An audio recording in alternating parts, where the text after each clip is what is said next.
Waalaikumsalam. Assalamualaikum warahmatullahi wabarakatuh. Waalaikumsalam warahmatullahi wabarakatuh. Selamat pagi anak-anak semuanya. Pagi, Bu. Udah siap. Jam berapa sekarang? Jam 12, Bu. Ya. Sebelum pelajaran kita mulai, mari kita berdoa terlebih dahulu agar pelajaran kita berkah. Amin. Bismillahirrahmanirrahim.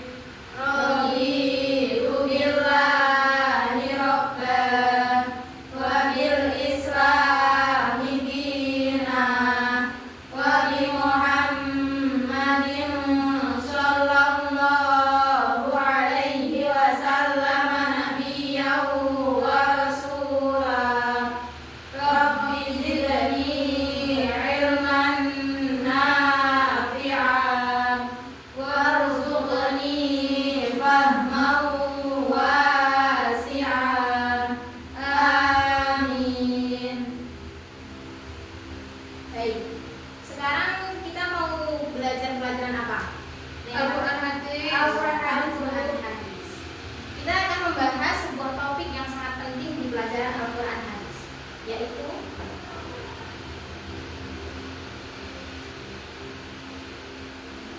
Bisa nggak, Bu?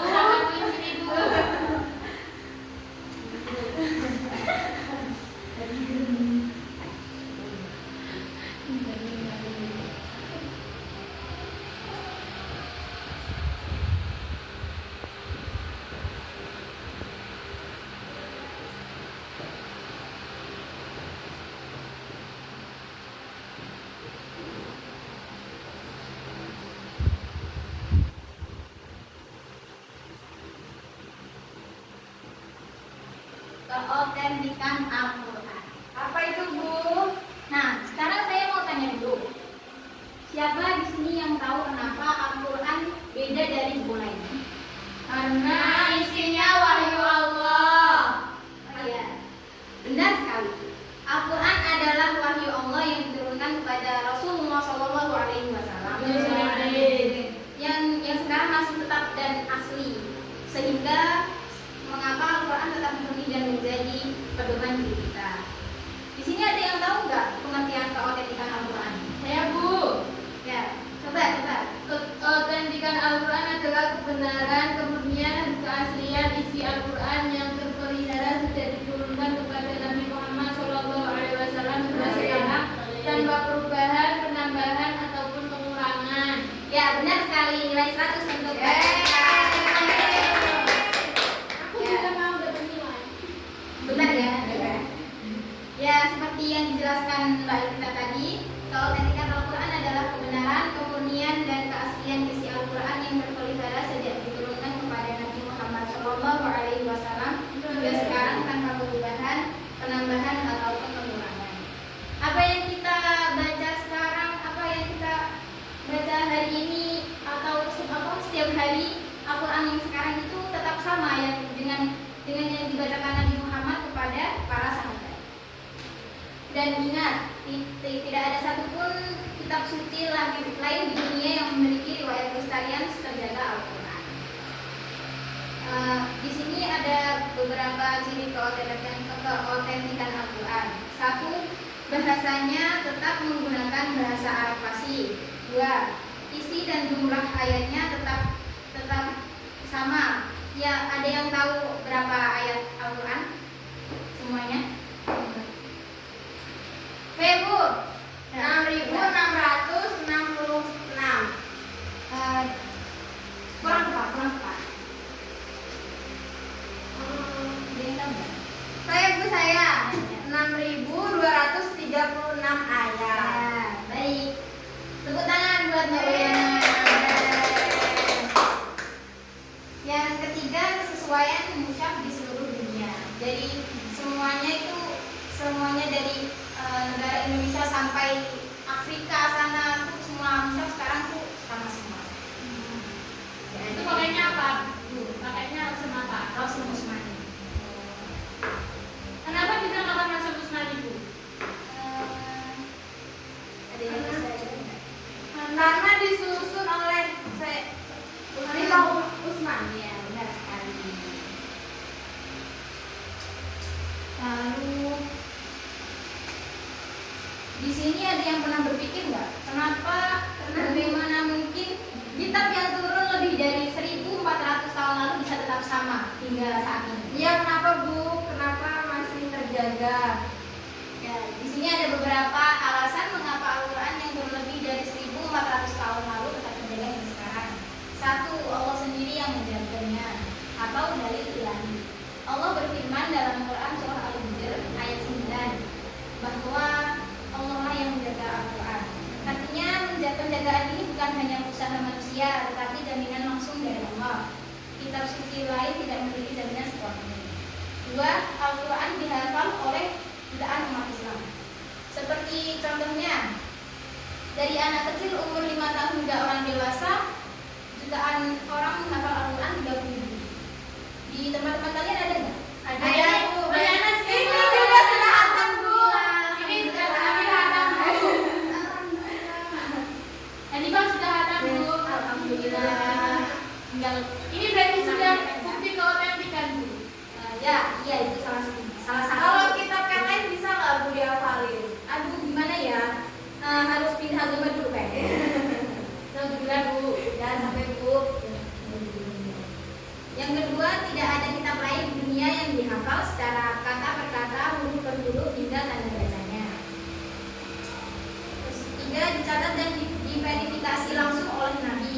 Pada masa Nabi itu turun ayat dulu, lalu turun ayat, lalu Nabi membacakannya kepada para sahabat dan para sahabat langsung menghafalkannya. Nabi menunjuk penulis wahyu seperti Zaid bin Thabit untuk menulis ayat. Nabi mengoreksi bacaan para sahabat setiap tahun, terutama pada Ramadan bersama malaikat Jibril. Jadi sejak awal wahyu turun itu proses penjagaannya sudah sangat ketat. 4. Penghimpunan yang terjadi pada masa Abu Bakar. Setelah perang Yamamah itu para penghafal itu banyak yang gugur. Kenapa Bu banyak yang gugur Bu? Karena perang. Ada perang banyak yang mati. Iya. Perang yang lama itu yang gimana Bu?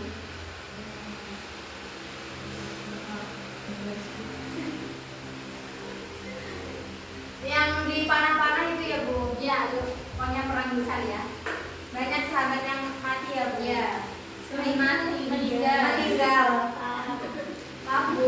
Setelah itu makanya Khalifah Abu Bakar berusaha untuk mencegah hilangnya hafalan itu. Satu, mengumpulkan seluruh catatan ayat, menghadirkan 2 saksi untuk setiap ayat dan menghimbaunya secara musyaf yang menjadi musyaf pertama. Ini seperti ibaratnya itu arsip resmi negara, kayak tersimpan dan dengan aman. 5. Standarisasi musyaf Utsmani. Ketika Islam menyebar luas, muncul perbedaan logat bacaan. Khalifah Utsman bin Affan lalu melakukan penyusunan mushaf standar atau yang sekarang digunakan Al-Quran sekarang itu namanya apa? Mushaf Utsmani. Mengirim salinannya ke berbagai wilayah, memerintahkan pembacaan sesuai qiraat yang sah. Dan sejak itu makanya mushaf di seluruh dunia itu sama. Yang keenam, adanya sistem sanad yang mutawatir. Sanad adalah rantai guru pelajar yang tersambung sampai Nabi. Ilmu qiraat dan tajwid diwariskan secara ketat. 7. Manuskrip kuno yang sama dengan mushaf modern. 8. Bahasa Arab klasik yang tetap dilestarikan. Jadi kesimpulannya, Al-Quran terjaga hingga sekarang itu karena penjagaan dari Allah, tradisi hafalan yang luar biasa, pencatatan dan verifikasi sejak masa Nabi, bukan resmi pada masa para khalifah, standarisasi mushaf yang seragam di seluruh dunia, sistem sanad dan qiraat. Kemudian sekarang ada beberapa bukti keautentikan Al-Quran dapat dilihat dari 3 aspek utama. Satu itu dari segi sanad.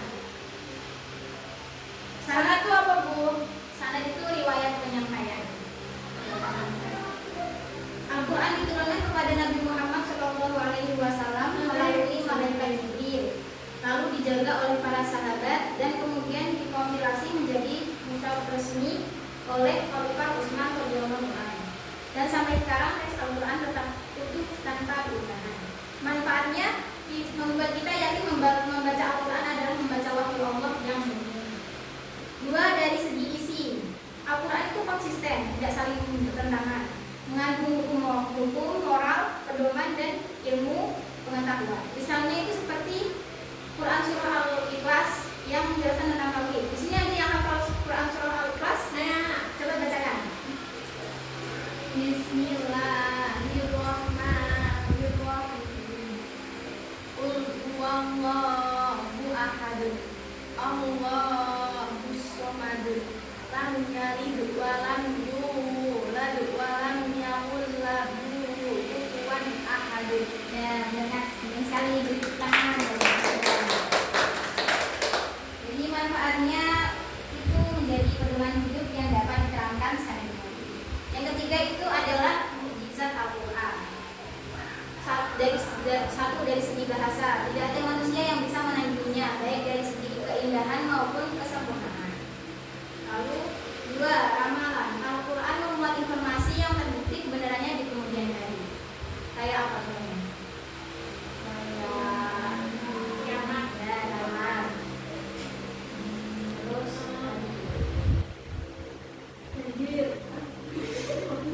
pembentukan manusia. Yang ketiga, petunjuk moral dan spiritual, memberi ketenangan, menguatkan iman dan meningkatkan ketakwaan. Jadi anak-anak, tadi kalau menjadikan Al-Quran bisa terlihat dari apa saja? Satu, sama dijaga dari zaman Nabi Sallallahu Alaihi Wasallam. Dua, dari isi. Tiga, dari bukti. Tidak bisa ditiru. Kesimpulannya itu kalau menjadikan Al-Quran itu ya dari hidup dari tadi, membaca, memahami dan mengamalkan Al-Quran adalah kewajiban setiap muslim. Menjadikan Al-Quran menegaskan bahwa kitab ini tidak ada yang bisa meniru, menandingi dan atau menegaknya. Ya. Baik anak-anak, itu tadi adalah penjelasan dari